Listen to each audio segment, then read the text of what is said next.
aqui em cima hoje para falar desse tema, Jesus maior, com temor e tremor muito grande, porque de fato Jesus ele é muito maior do que tudo que eu já conheci, tudo que eu posso ainda conhecer. E eu orei a Deus dizendo: Pai, o que eu posso falar sobre Jesus é maior do que o quê? Jesus é maior do que os meus sonhos, Jesus é maior que os meus projetos, Jesus é maior que a minha vida. E Deus me trouxe então a palavra de que primeiro Jesus ele tem que ser maior que o meu pecado. E é isso que eu escolhi falar para vocês. Jesus ele tem que ser maior do que o nosso pecado. E hoje nós vamos conversar um pouco mais sobre isso. Mas antes eu queria que você imaginasse um cristão modelo, um crente modelo. Consegue imaginar? Um bom homem, um bom pai, um bom marido, uma mulher sábia, uma boa mãe, uma boa esposa, um cristão modelo. Um bom servo, alguém que é exemplo na igreja. Conseguiu imaginar alguém assim? Imaginem que esse homem ele está jantando num restaurante. Enquanto janta, o gerente passa ao seu lado e deixa cair um bolo de dinheiro ao seu lado. Ele, que é uma pessoa modelo na sociedade, se levanta, pega aquele dinheiro, caminha até o fundo do restaurante, chama o gerente e diz: olha, você deixou esse dinheiro cair, está aqui, eu não tirei nenhuma nota, está tudo aqui. O gerente ele fica tão impactado com a atitude daquele homem, que é um exemplo, com a atitude daquele homem honesta, que ele chama um dos seus funcionários e diz: olha, eu queria que você convocasse toda a imprensa, porque a gente está diante de um homem íntegro e nós temos que divulgar isso que aconteceu para todo mundo, para motivar outras pessoas a serem honestas, a serem sérias, assim como esse homem foi aqui. E esse homem, completamente constrangido, começou a dizer: não se preocupe com isso, não precisa chamar a imprensa, eu não quero nenhuma exposição dessa forma. E o gerente insistiu tanto com ele, que eles deveriam fazer uma matéria, deveria colocar aquilo no Facebook, que ele precisa chamar o gerente no canto e dizer: olha, vem cá, eu preciso te explicar o que está acontecendo aqui. Eu estou jantando com uma mulher, e essa mulher é casada, ela tem filhos, ela tem uma família, e se você me expor dessa maneira num jornal, se você me expor dessa maneira na internet, você vai destruir o que a gente está querendo fazer aqui, se é que você me entende. Eu escolhi essa história para começar esse sermão porque muitas pessoas em determinadas situações da vida são éticas, mas em outras situações são completamente imorais. Quantos em casa não demonstram um certo tipo de integridade, mas na empresa não se vendem como uma marionete do sistema? Quantos na igreja não são modelos, não são exemplos, mas em casa, sozinhos, são completamente depravados? Hoje nós vamos conversar um pouco mais sobre integridade, mas não essa integridade situacional, como essa que nós acabamos de ver na história, que depende de onde você está inserido, da área da vida que você é tentado, ou de quem está ao seu lado, porque integridade não é situacional. Integridade é a coerência entre o interior e o exterior. Integridade é a coerência entre o que você fala e o que você vive. Integridade é a coerência daquilo que você faz quando está sozinho, em relação àquilo que você faz quando você está próximo às outras pessoas. Integridade é estar inteiro, lacrado, intacto, ou seja, íntegro é aquele que não foi adulterado, não foi quebrado, não foi corrompido. Por exemplo, algum tempo atrás eu fui abrir a despensa da minha casa, e quando eu abri a despensa da minha casa, eu vi uma barra de chocolate. Eu fiquei muito feliz, e acredito que vocês também ficariam, né? Porque primeiro, é muito raro um chocolate lá em casa ficar dando sopa na despensa assim. Quando eu compro o chocolate lá para casa, minha esposa acaba com ele rapidinho, ela é chocolatra. E agora que eu tenho um filho que sabe abrir a geladeira, que sabe abrir o armário, então não sobra. Então quando eu abri a despensa da casa e vi aquela barra de chocolate, eu fiquei muito feliz. Mas quando eu peguei aquela barra de chocolate, eu percebi que o plástico estava aberto e que um pedaço do chocolate havia sido comido. Naquele mesmo momento eu tive um insight de que aquele chocolate foi comido por um rato. Nesse caso, o chocolate não estava mais inteiro, ele não era íntegro, ele estava adulterado, o seu plástico havia sido corrompido. E integridade tem tudo a ver com isso. Integridade significa você estar inteiro. Não é ter o seu coração voltado para Deus num congresso como esse, num final de semana como esse, mas os teus olhos, a tua língua, as tuas mãos, os teus órgãos genitais, o teu corpo voltado para os desejos da carne. Isso não é integridade. Integridade é ser perfeito. É o que Deus diz para Abraão: ande em minha presença e ser perfeito. E Paulo diz que aqueles que andam no Espírito, estes não são arrastados aos desejos da carne. Pelo contrário, eles são pessoas amáveis, são pessoas boas, são pessoas que perdoam, são pessoas que têm bons relacionamentos, porque o Espírito Santo está nelas. Hebreus nos fala disso, de homens dos quais o mundo não era digno. Deus diz para Abraão: ande em minha presença e ser perfeito. Aos nossos olhos, Abraão não foi perfeito, mas porque andou com Deus se tornou o pai da fé.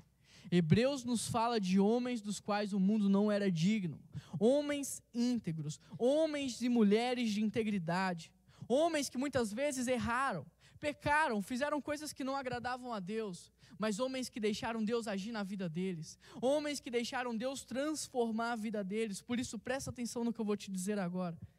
Integridade não é o que você aparenta manter quando os outros estão te olhando. Integridade é aquilo que só Deus enxerga em você, porque você está sozinho. Integridade é quando você está sozinho e só Deus está olhando para você. É o que ninguém mais consegue ver, e muitas vezes nem você mesmo, mas é aquilo que Deus enxerga no seu coração e na sua mente. Porque Jeremias 17, verso 10 diz que Ele esquadrinha a nossa mente e o coração. Ele sabe o que você está pensando agora. Ele sabe o que você está sentindo agora. Por isso, antes de continuar, eu tenho que te perguntar: você é íntegro? Jesus é maior do que o teu pecado? Você é íntegro? Pergunta isso para Deus. Deus, eu sou íntegro? Porque se tem coisas que só o Senhor consegue enxergar na minha vida, me diz, Pai. O Senhor conhece a minha mente, o Senhor conhece meu coração. Eu sou íntegro? Feche seus olhos. Vamos orar. Faça essa pergunta para Deus aí onde você estiver.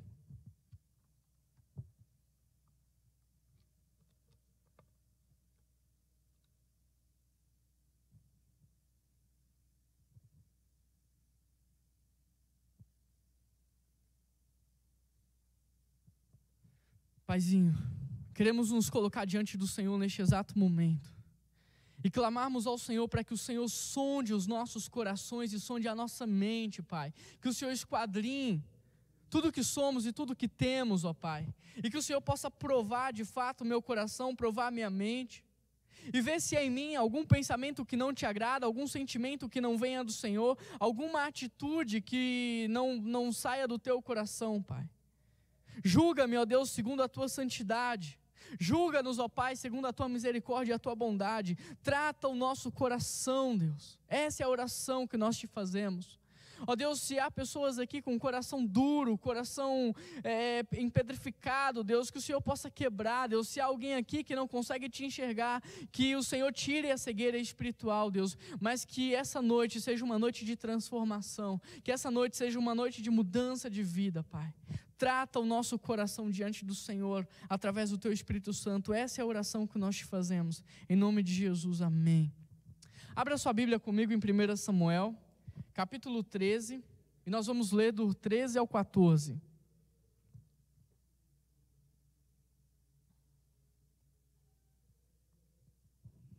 Quem achou diz, achei.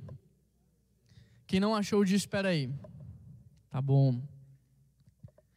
1 Samuel capítulo 13, do verso 13 ao 14. Achei ou peraí? Vamos ler juntos? Esse texto é o relato da conversa entre o profeta Samuel e o rei de Israel, que nessa altura do campeonato é Saul. Olha o que Samuel diz para Saul: você agiu como um tolo, desobedecendo ao mandamento que o Senhor seu Deus lhe deu. Se você tivesse obedecido, ele teria estabelecido para sempre o seu reinado sobre Israel. Mas agora, seu reino não permanecerá.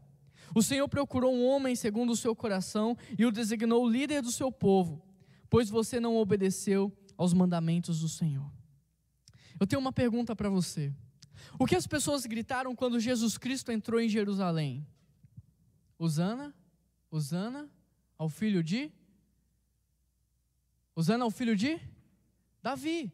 Mas as pessoas poderiam ter gritado Hosana ao filho de Saul. Mas sabe por que não fizeram? Porque Deus arrancou o reino de Israel das mãos de Saul e entregou a Davi. Porque Saul não tinha um coração voltado para Deus, enquanto Davi tinha um coração voltado para Deus. Deus arrancou o reino e deu a Davi. E olha que Davi não era perfeito. Quem conhece a história de Davi sabe do que eu estou falando. Mas a Bíblia diz que Davi era um homem segundo o coração de Deus. E o que isso significa na prática? O que significa ser segundo o coração de Deus? É ser alguém que não peca? É ser alguém que não erra? Não. Um homem segundo o coração de Deus é justamente ser alguém que chora diante do seu pecado. É justamente ser alguém que se arrepende do que fez, que sente vergonha, que pede perdão para Deus e que muda de atitude. Olha o que o próprio Davi diz no Salmo 51, tem misericórdia de mim, ó Deus, e apaga as minhas transgressões.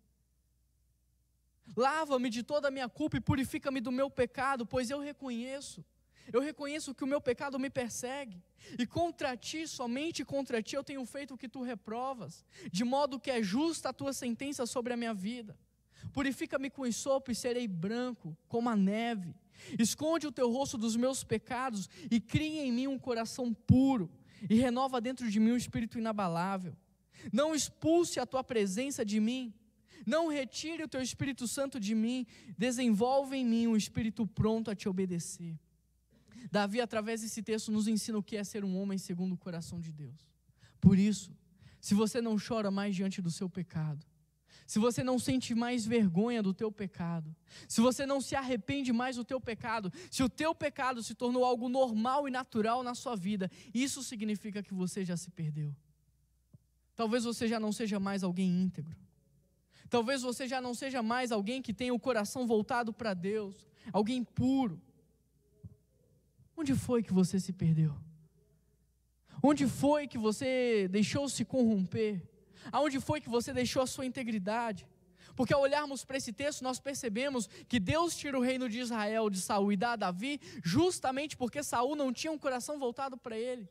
Mas infelizmente, ao longo da história de Davi, em um determinado momento Davi vai se perder. E é em cima dessa fase de Davi que eu quero trazer algumas reflexões. Em primeiro lugar, vamos ver o contexto da história de Davi. Davi está no auge da sua carreira. Ele é o homem mais bem-sucedido da história de Israel. Você sabe o que isso significa? Davi está no auge. É o cara que tem mais grana, ele tem tudo o que ele pode sonhar. Um homem completamente apaixonado por Deus. Um homem com imensa integridade de alma, testificado pelo profeta através do Espírito Santo. Davi era um herói. E eu te pergunto, é o herói porque matou alguém pequeno? Alguém pequeno até eu mato. Davi era herói porque matou um gigante. Davi era poeta, rei, servo, carismático, alegre. Davi era o cara. Davi era o cara. Era improvável, era impossível o projeto Davi, como rei de Israel, dar errado. E de fato seria impossível e improvável se Davi não tivesse perdido a sua integridade. E a mesma coisa, conhecendo alguns aqui, eu posso dizer com autoridade.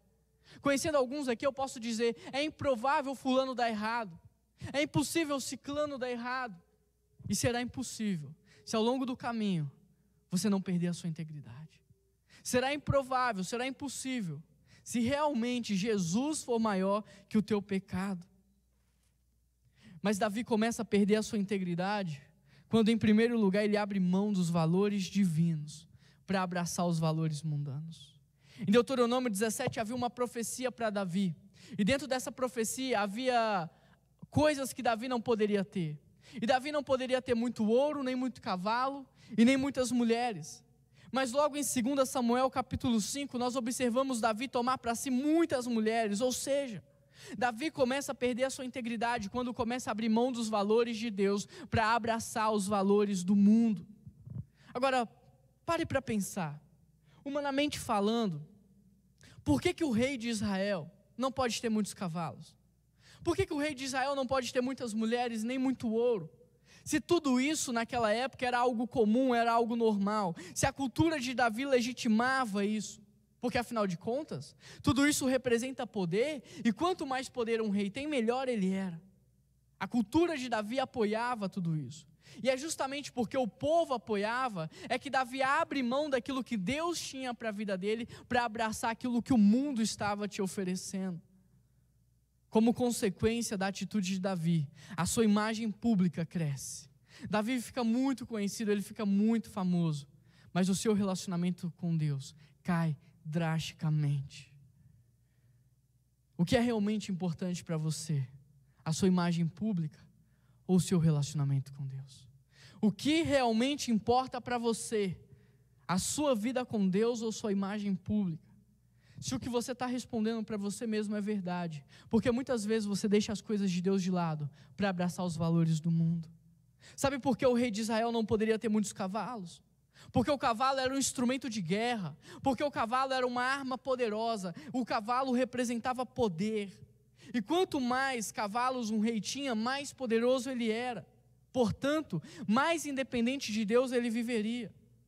Por que o rei de Israel não poderia ter muito ouro e nem muita prata?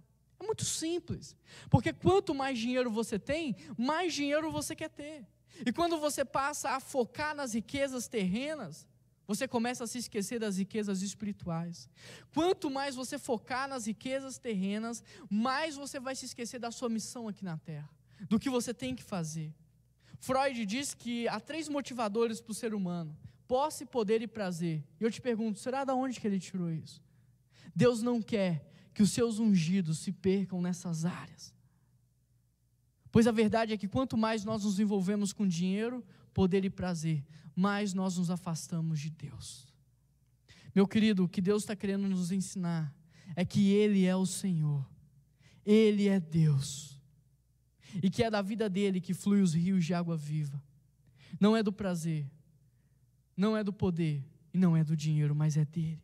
O sentido da vida, o prazer da vida, os recursos que você precisa, a saúde que você tem e a influência que você terá, tudo isso flui de Deus e não das coisas terrenas. Você não precisa de dinheiro para ser feliz, o que você precisa de verdade é de Jesus no seu coração. Você não precisa de poder para ter sentido de vida, o que você precisa é de Jesus. Você não precisa de ter prazer para curtir a vida, você precisa de Jesus. E é por isso que nós temos que voltar para Deus. É por isso que nós temos que buscar Jesus nas nossas vidas. Mas às vezes nós estamos tão inseridos dentro da cultura local que não percebemos as influências que recebemos dela e o quanto nos moldamos a nossa cultura, deixando de lado os valores de Deus. Por exemplo, imagine que neste exato momento eu esteja numa festa rave. Para uma festa rave eu estou completamente mal vestido, você não concorda comigo? Eu me sentiria mal vestido assim numa festa rave. Por isso, com o tempo, para me sentir mais confortável, eu tiraria o casaco e ficaria só de camisa. Mas ainda assim eu não seria um deles, então eu tiraria a camisa. Mas mesmo assim eu não estaria como eles. Então eu tiraria o tênis e ficaria descalço. Mas aí eu perceberia que eu sou o único que está limpo. Eu sou o único que estou sóbrio. Então eu me jogaria em toda aquela lama de podridão, sem me envergonhar e sem me incomodar, porque é assim que todos ali estão. Precisamos andar vigilantes para perceber o quanto estamos sendo influenciados pela cultura local e o quanto essa cultura está nos moldando. Precisamos estar vigilantes para perceber a quantidade de lama que está ao nosso redor e que está nos atingindo através dos programas que assistimos, das músicas que ouvimos, das pessoas que seguimos nas mídias sociais, dos lugares que frequentamos. Precisamos andar vigilantes para percebermos o momento certo para ir ao encontro de Jesus, para que Ele possa lavar os nossos pés, porque eles estão sujos, para que Ele possa lavar a nossa mente, porque ela anda imoral, para que Ele possa lavar o nosso coração, porque ele está contaminado, ele está petrificado, para lavar os nossos olhos, porque eles estão viciados em pornografia, em violência. Deus não precisou imitar a Babilônia para manter Daniel em sua presença. Por causa disso não foi a Babilônia que governou Daniel, mas foi Daniel que governou a Babilônia. Deus não precisou imitar o Egito para manter José na sua presença. Por causa disso não foi o Egito que governou José, mas foi José que governou o Egito. Nós não precisamos imitar o mundo para ganhar os jovens para Cristo. Nós não precisamos imitar o mundo para manter os jovens na presença de Deus. O que nós precisamos é estar cheios da presença de Cristo, é buscarmos Cristo nas nossas vidas, é estarmos cheios do Espírito Santo, porque o que nós precisamos é que as pessoas vejam Deus nas nossas vidas, que as pessoas sintam a presença de Deus nas nossas vidas. Por isso, quais são os aspectos da nossa cultura que tem feito você abrir mão de Jesus na sua vida? Quais são os valores mundanos que têm tomado o lugar de Deus na sua vida? Qual é o nível de lama que te cobre hoje, que cobre a tua mente, que cobre o teu coração? Como anda a pureza dos teus olhos, a pureza das tuas mãos, a pureza do teu coração, como é que anda? Quais são os aspectos da cultura de hoje que tem freado o avivamento que o Senhor quer trazer sobre a sua vida, as bênçãos que o Senhor tem sobre a sua vida? Porque Efésios 2 diz que nós andamos de acordo com a direção que é arquitetada por Satanás. Efésios 2 nos mostra que nós seguimos o curso natural do mundo, que é arquitetado por Satanás. Ou seja, todas as vezes que colocamos o nosso foco em dinheiro, em poder, em prazer, o que estamos seguindo não é Jesus e os seus ensinamentos, mas sim a Satanás. E quantos hoje, de maneira inconsciente, não estão seguindo a Satanás, ao diabo, sem saber, sem perceber? Deus não nos chamou para construirmos impérios na terra. Deus não nos chamou para sermos famosos e eternizarmos o nosso nome. Deus não nos chamou para desfrutarmos os prazeres mundanos.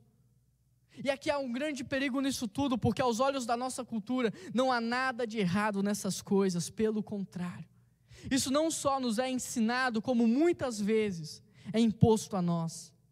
E é exatamente isso que estava acontecendo com Davi. Ele estava tão imerso dentro da cultura local, que abraçou tudo que a cultura oferecia para ele, tudo que o mundo oferecia para ele. Por isso presta muita atenção no que eu vou te dizer agora. Há coisas que são permitidas aos outros, mas não são permitidas a você. Há coisas que são permitidas aos outros, mas não são permitidas para você. Não havia nada de errado em se ter cavalo em Israel, mas Deus não queria isso para Davi.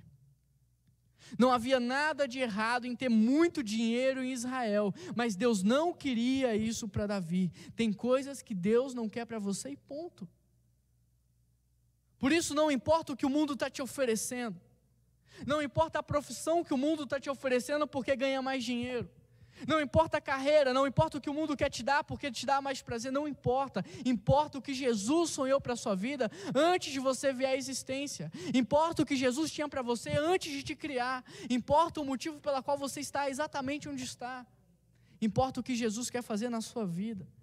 Por isso olhe para a sua vida nesse momento e comece a refletir. Quais são os valores de Deus que você tem deixado de lado? O que a Bíblia diz que você não pode fazer e você tem feito mesmo assim? O que tem te influenciado hoje? Jesus e os seus ensinamentos ou a cultura local? Talvez o maior problema de Davi é que ele tenha ambicionado ser um grande rei, um artista, um líder, um herói popular, quando na verdade tudo que Deus mais queria é que ele fosse um santo. E muitos de nós, infelizmente, estamos nessa mesma vibe, nesse mesmo caminho. Afinal, os artistas são populares, os santos são anônimos. Com os artistas nós fazemos selfies, mas com o santo ninguém faz selfie, nem combina. Os artistas são grandes, os santos são pequenininhos. E sabe por que eles são pequenos? Porque Jesus Cristo é grande na vida deles. Quando você chega perto de um artista, tudo que você ouve é: eu sou, eu faço e eu posso. Mas todas as vezes que você chega diante de um santo, tudo que você escuta dele é: eu não posso, mas Jesus pode. Eu não faço, mas Jesus faz. Eu não sou, mas Jesus é.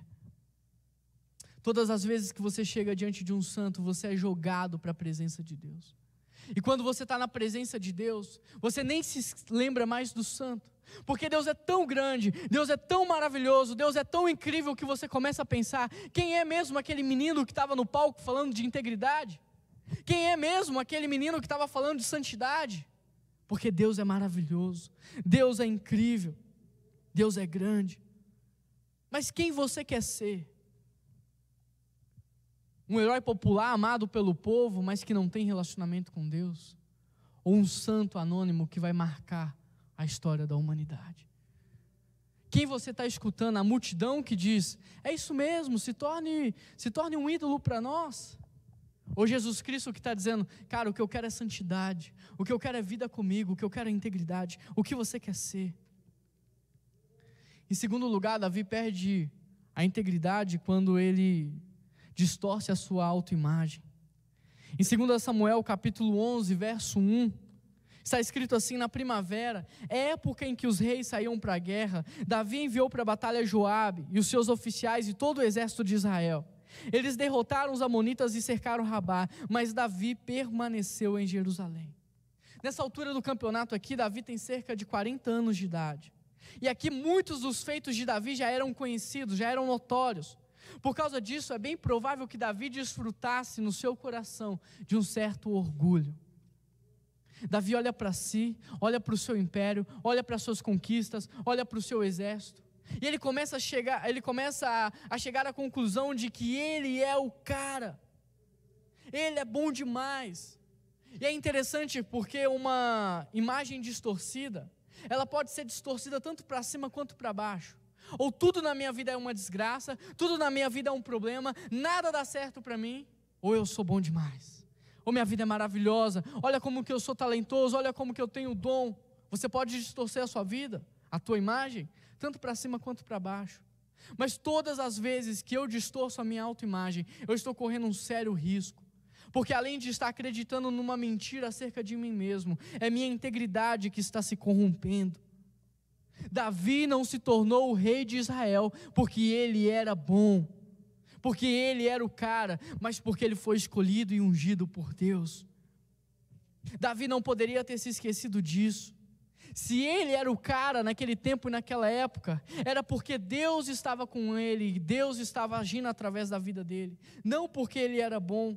Davi não poderia ter se esquecido disso, e isso é muito sério. Davi não soube lidar com o sucesso da mesma forma que lidou com o fracasso, e isso é muito sério. Sabe por quê? Porque se na sabedoria de Deus ele souber que você não lidará bem com o sucesso na sua vida, então ele reterá o sucesso na sua vida. Porque tudo que Deus não quer é que você se perca. A sua vida é maior do que o seu nome. A sua vida é maior do que as suas conquistas. Pare para pensar, uma reflexão. Você estaria preparado hoje para orar e todas as pessoas que você impuser a mão serem curadas? Você está preparado para isso? Você lidaria bem com isso? Ou você se acharia um Deus aqui na terra, um ser espiritual, alguém que está acima da humanidade? Você estaria preparado para cantar e todos serem impactados com a sua linda voz? Você está preparado para pregar e as pessoas serem transformadas, impactadas? Você lidaria bem com esses dons espirituais? Ou você se acharia maior e melhor do que todos os outros? Você está preparado para montar um negócio e se transformar num milionário? Você saberia usar bem esse dinheiro, dominar o dinheiro? Ou você seria dominado por esse dinheiro e deixaria que o dinheiro estrague a sua vida? Meu querido, há coisas que Deus enxerga em você que nem você mesmo tem ideia. Há coisas que Jesus enxerga em você que você não tem ideia. Por isso nada mais sábio do que orar ao Pai dizendo: Senhor, sonda meu coração. Sonda e trata o meu coração. Sonda e trata a minha mente, me ajuda, Senhor, porque eu quero ser um homem segundo o teu coração, eu quero ser uma mulher íntegra, então me ajuda, Deus. Quando nós oramos dessa forma, corremos o risco de ouvir de Deus: você é um orgulhoso enrustido, você se veste de humilde, mas vive por aí cantando vitória, você se veste de piedoso, mas não passa de um arrogante. Filho, você precisa entender que é apenas o meu servo. Você precisa entender que você é apenas um instrumento nas minhas mãos. Sou eu que te capacito, sou eu que te dou dons, sou eu que te dou talento, sou eu. Não tem nada a ver com você, tem tudo a ver comigo. Uma imagem distorcida de si mesmo pode destruir a sua vida. Quando eu era adolescente, eu estava na praia com os meus primos, na casa de uma tia. E ela disse pra gente: olha, nós vamos deixar vocês irem à praia sozinhos, mas vocês têm que nos prometer que vocês não vão beber nada alcoólico, que vocês nem vão tocar em alguma bebida alcoólica. E todos nós prometemos e nós fomos para a praia. Chegando lá na praia, os meus primos começaram a beber. E eu dizia para eles: cara, não faz isso. Eu sempre fui aquele cara bobinho, chato do grupo, sabe? Não faz isso. Eles pediram para não fazer. E eles diziam: Juan, a gente é forte, cara. A gente é forte com bebida. A gente vai beber e eles nem vão perceber. A gente vai beber e ninguém nem vai se dar conta disso. Daqui a pouquinho, tinha um vomitando no chão e o outro desmaiado. Eu passei quase a madrugada inteira cuidando dos dois na beira da praia, esperando eles melhorarem, morrendo de medo de ir para casa com os dois naquele estado. E por volta de umas 3 horas da manhã eles começaram a melhorar, e eu combinei com eles: olha, vocês têm que me prometer que se vocês forem vomitar, vocês vão vomitar no banheiro. Vai no banheiro e vomita no banheiro, pelo amor de Deus, não vai dar má nota, não vai mostrar para todo mundo a cagada que vocês fizeram, pelo amor de Deus. Quando chegamos em casa, a casa lotada, a família inteira na praia, tinha gente dormindo na sala, no corredor, nos quartos. A gente começou a caminhar entre as pessoas nos colchões, no chão, eles começaram a vomitar para todo lado. E aquele cheiro de vinho misturado com vodka e cerveja começou a subir. Minha avó acordou, meus tios acordaram, todo mundo acordou. Naquele dia, eles brincaram tanto com a própria força que ela acabou se transformando numa fraqueza. E o que aconteceu com eles é o que acontece com muitos, porque as pessoas não conhecem os seus limites, as pessoas não sabem quando parar, e por causa disso sempre acabam no fundo do poço. Tem muita gente que pensa: eu posso fumar maconha sem me viciar, mas está fumando maconha há anos, continua dizendo isso e não para. Você conhece pessoas assim? Eu sou forte, eu posso ir na balada sem ficar com ninguém, sem beber, sem usar drogas, mas vai na balada, faz tudo isso e no dia seguinte diz que não se lembra de nada. Eu sou forte, eu posso conversar com essa mulher na internet, com esse homem na internet, que eu não vou trair o meu namorado e a minha namorada. Eu sou forte, eu posso namorar no escuro, não vai dar problema nenhum, eu sou forte. Meu querido, para de mentir para você mesmo. Você não é forte, você é fraco, porque você é de carne e osso. Então para de brincar com a sua integridade. Eu escolhi essa imagem para representar a integridade, porque é isso que a gente está fazendo. A gente está brincando de que a gente consegue pular e alcançar o outro lado, mas uma hora você não vai alcançar o outro lado e você vai cair. Quando a sua autoimagem é deturpada, mesmo que você seja o presidente da sua empresa, mesmo que você esteja no mais alto patamar da sociedade, você vai cair no mais profundo abismo. No verso 2 do capítulo 11, nós vamos observar que Davi, ele só se levanta da sua cama no período da tarde, porque afinal de contas, Davi agora está curtindo a vida. Ele não é o cara, ele não é o bonzão, ele não está acima de tudo e de todos. Davi olha para tudo que ele havia conquistado e ele chega à conclusão de que ele havia trabalhado demais e que estava na hora dele descansar. E não há problema algum em descansar. O problema é que Davi começa a sofrer um relaxamento moral. Afinal, como diz Roberto Carlos, esse cara sou eu. Eu posso me dar esse luxo. Eu mereço ser feliz. Davi começa abrindo mão dos valores de Deus para abraçar os valores do mundo. E agora, com tantas mulheres, com tanto ouro e com tantos cavalos, ele começa a se enxergar diferente. Por causa disso, ele se permite a relaxar. E como consequência disso, em terceiro lugar, Davi se entrega à imoralidade. No verso 2 diz: uma tarde Davi se levantou da cama e foi passear pelo terraço do palácio. Do terraço ele viu uma mulher tomando banho. A terceira coisa que acontece com Davi quando ele perde a integridade é que ele se entrega à decadência moral. Ele vê uma mulher nua tomando banho e não desvia o seu olhar. Ele olha e continua olhando. Ele olha e começa a desejar aquela mulher. Ele olha e começa a programar um plano. O olhar de Davi tornou-se tão pecaminoso que gerou um ardente desejo na sua carne. Aqui nós vemos um homem, segundo o coração de Deus, se transformar num pecador obstinado.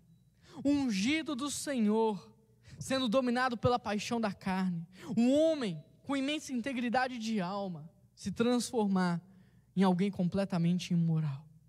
Nessas horas, Deus ele é completamente esquecido. Davi ele se acha tão bom. Ele pensa que ele domina tanto a situação, que ele tem tanto controle, que ele esquece Deus. E o mesmo acontece conosco. Você está na internet, de repente você começa a ver algo que não deve. Aí você começa a pensar naquilo dia e noite, você fica obcecado, porque Satanás plantou uma semente na sua mente. E por estar obcecado, você começa a sonhar, de dia e de noite. Mas os seus sonhos não satisfazem mais os seus desejos.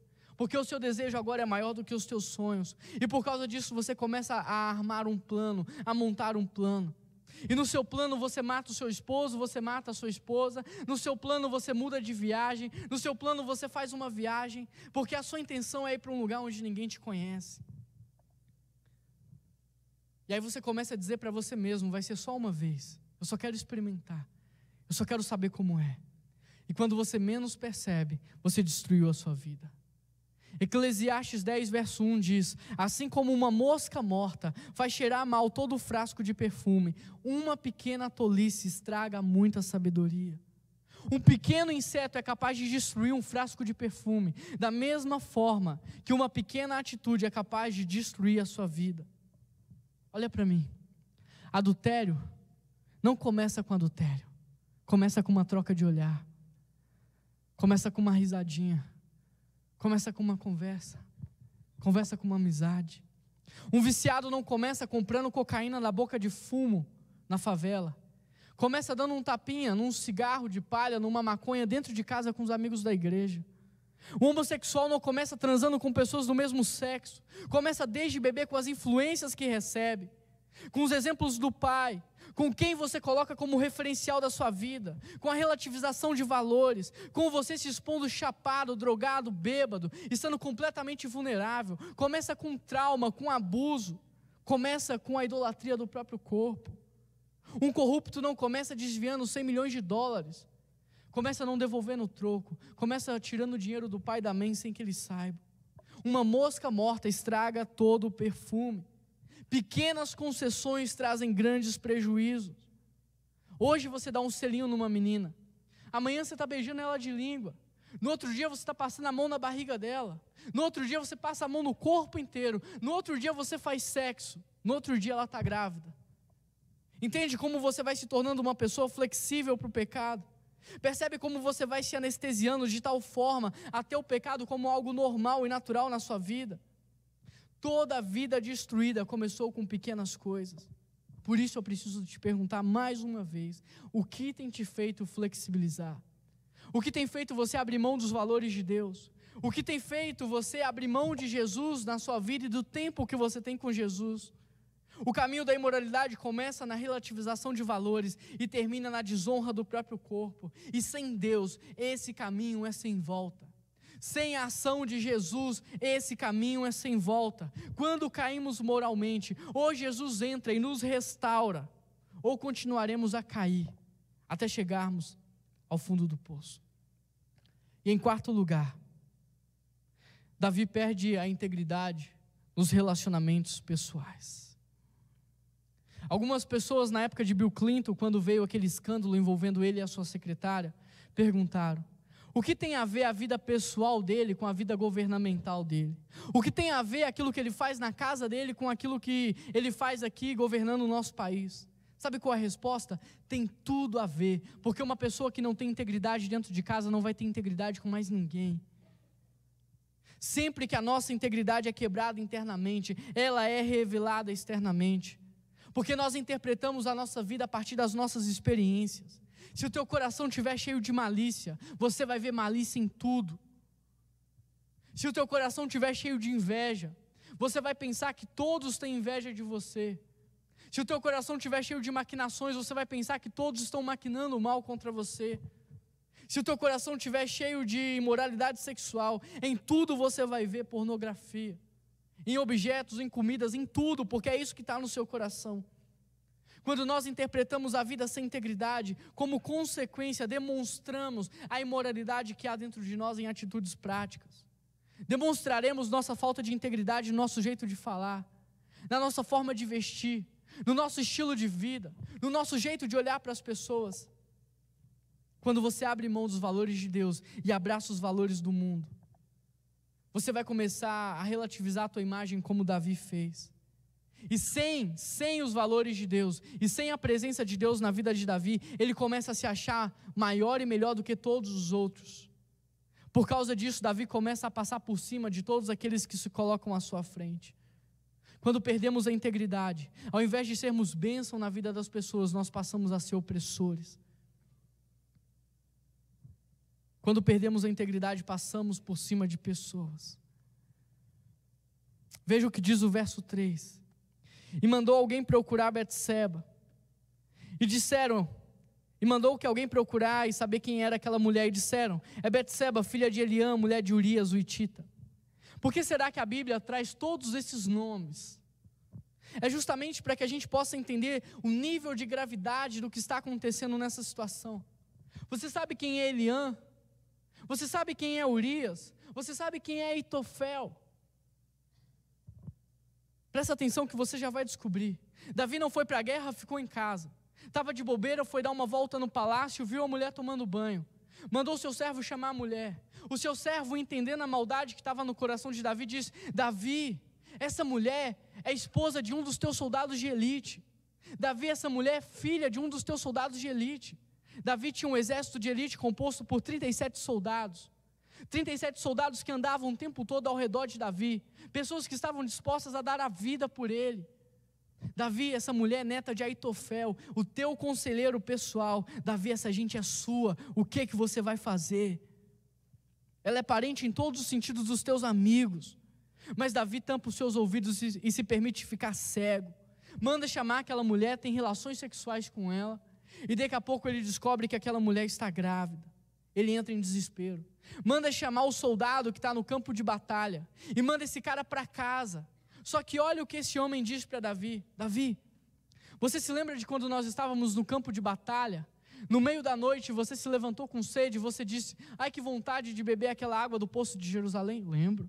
E você se lembra que nós, os teus soldados de elite, atravessamos o território inimigo no meio da noite para buscar água para você? Lembro. E você lembra que você pegou essa água e derramou no chão em oferta ao Senhor, porque essa água representava o nosso sangue? Me lembro. Pois é, Davi.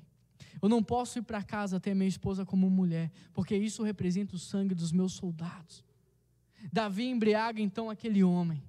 Só que mesmo bêbado, aquele homem não vai para casa. Sabe o que Davi faz? Manda alguém matar aquele homem.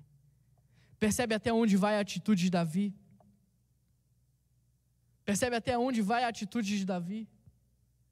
Quando você perde a integridade, você é capaz de fazer qualquer coisa, mas o final é sempre trágico. Deixa eu te dizer algo. Deus perdoou os pecados de Davi, mas mesmo assim ele teve que pagar, ele teve que arcar com as consequências das suas atitudes. Olha o que Natã diz para Davi: a espada nunca se afastará da sua família, pois você me desprezou e tomou a mulher de Urias. Assim diz o Senhor, da sua própria família trarei desgraça sobre você. Tomarei as suas mulheres e darei a outros. Você fez isso às escondidas, mas eu farei diante de todo Israel.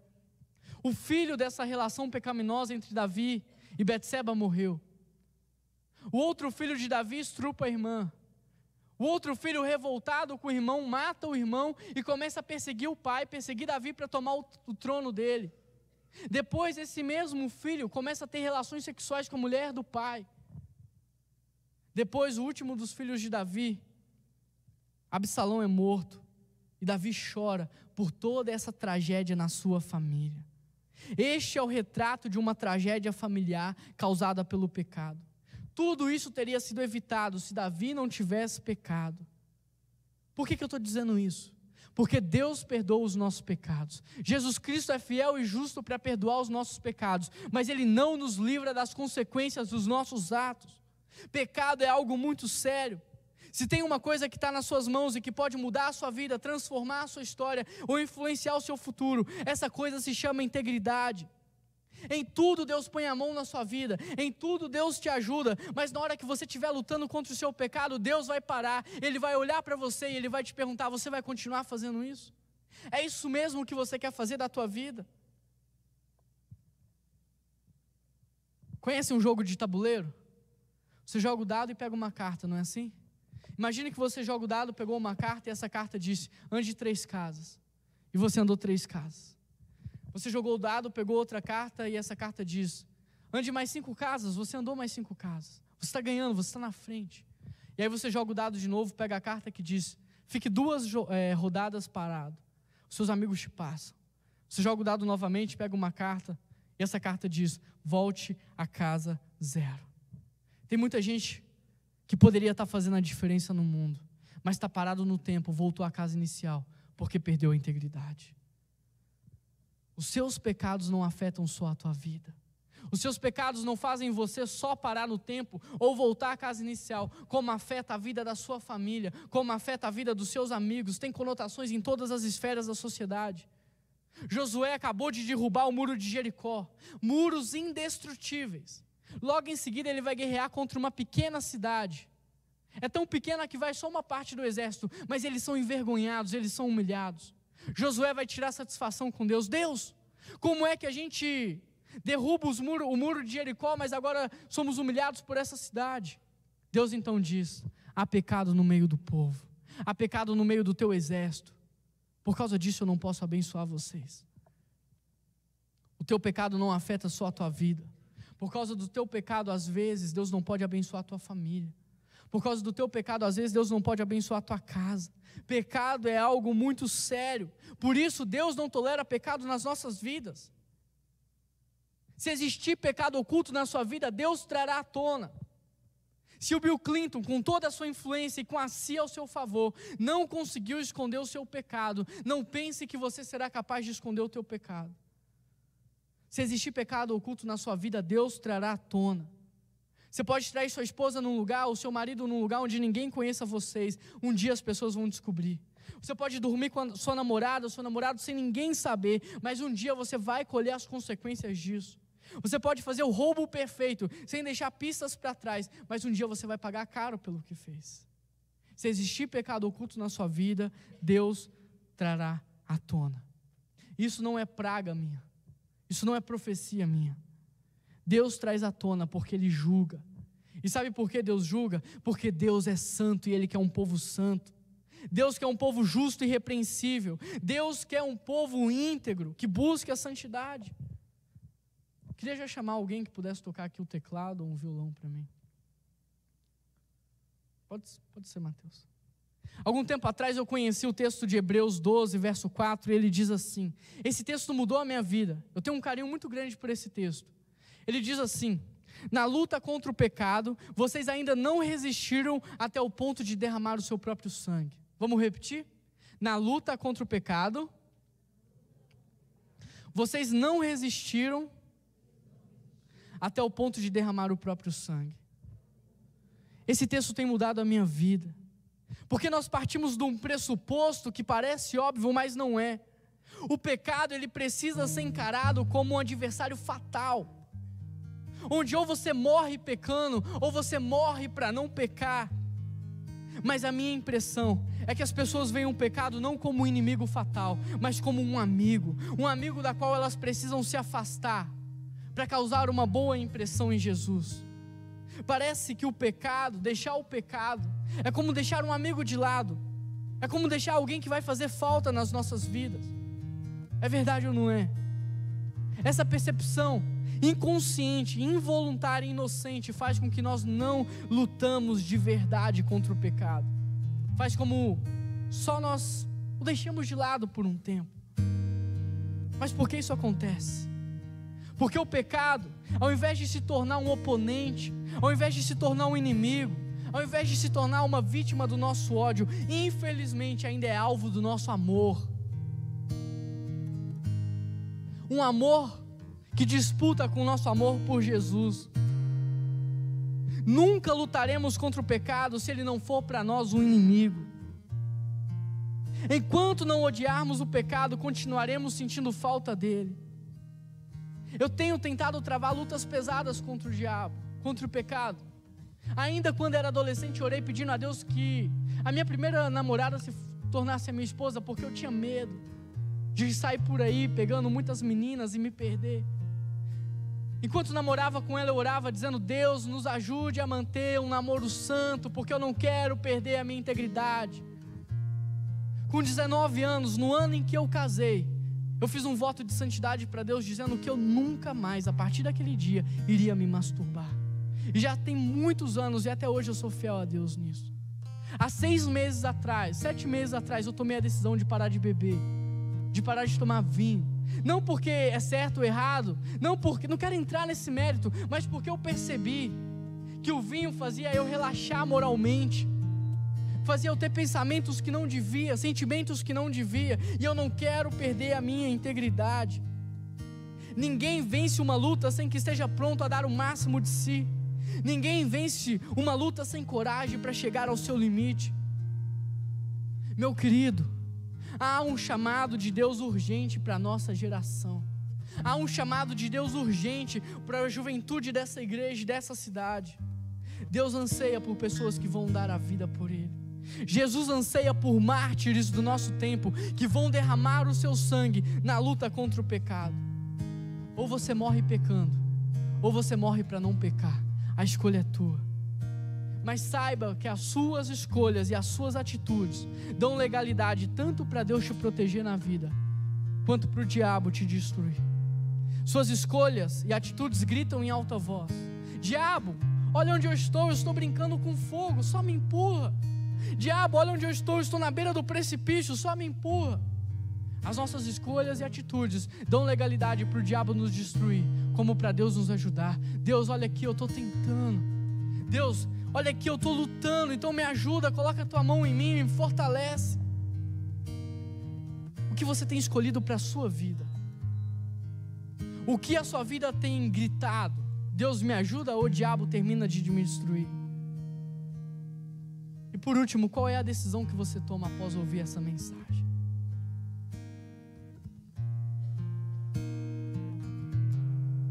Eu tenho um filho de 1 ano e meio.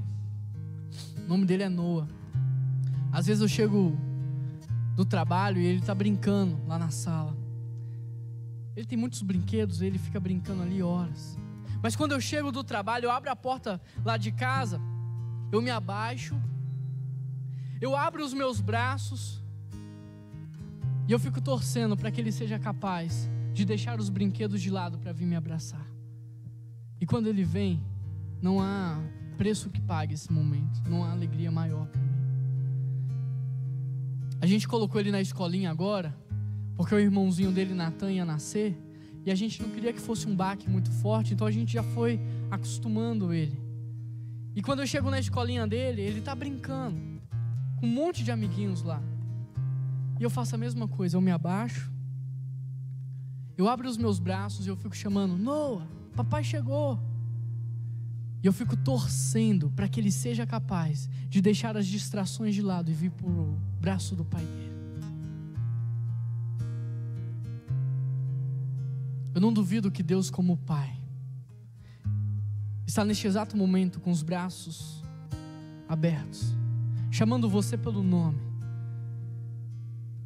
e torcendo para que você seja capaz de deixar as distrações de lado e vir para o abraço dele.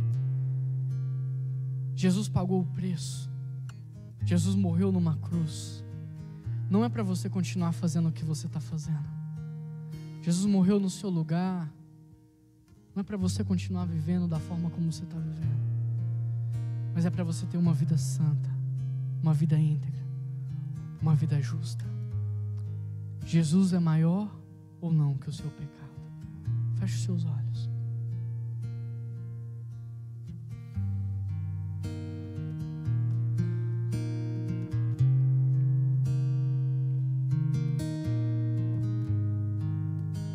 Todos estão com os olhos fechados nesse momento.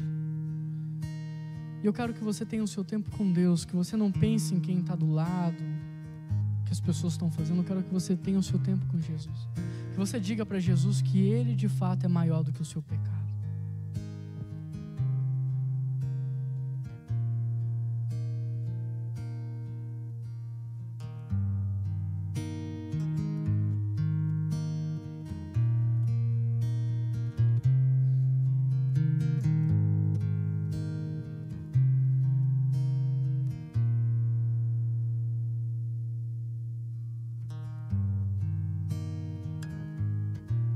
Todo mundo de olho fechado ainda, mas eu quero te perguntar algo. Fica com o olho fechado, não precisa abrir. Há alguém aqui que chega à conclusão de que precisa recomeçar? Olha, Deus, eu estou fazendo tudo errado, mas hoje eu quero dizer para o Senhor que eu vou recomeçar, tá? Quero renovar minha amizade com o Senhor, meu compromisso. Quero renovar minha santidade com o Senhor e dizer: Deus, daqui para frente eu quero fazer diferente. Há alguém aqui que está tomando essa decisão? Me dá um pequeno sinal com a tua mão, porque eu quero orar por você. Amém, amém, amém, amém. Amém, amém, amém. Vi tua mão também, amém, amém, amém. Vamos ficar todo mundo de pé. Eu vou orar por vocês agora. Continue com os olhos fechados.